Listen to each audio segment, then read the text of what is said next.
na yung GSO, yung pinalantaran niya. Yung Stella pabalik na tayo, lalabas pa lang dyan. Eh, Anong oras?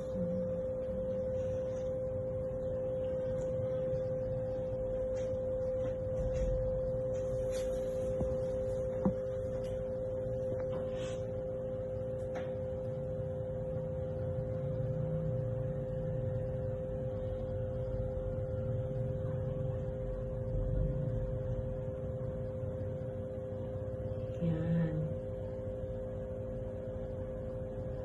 hindi mo nang makakita.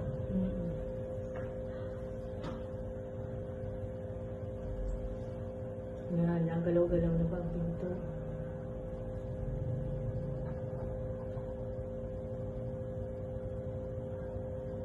Babalik na tayo.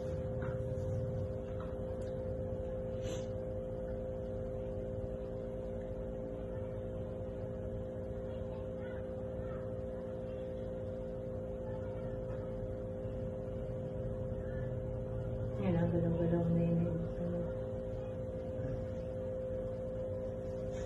Yun.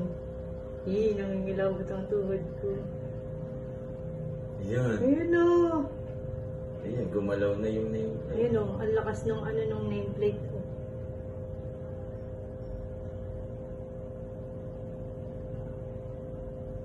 Tingnan mo tayo, papasok na saka natin pinalis. Ang lakas, oh. Ayun. Parang tanga yung nameplate, oh.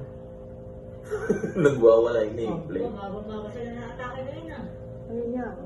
Ba't niya ba? Doon lang ka tinabahan.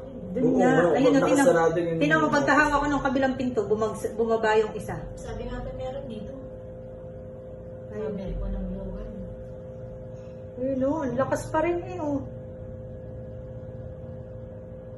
Samantalang hindi nagalaw yung... Hindi nagalaw yung sa iba o. Sa kanila lang may hangin.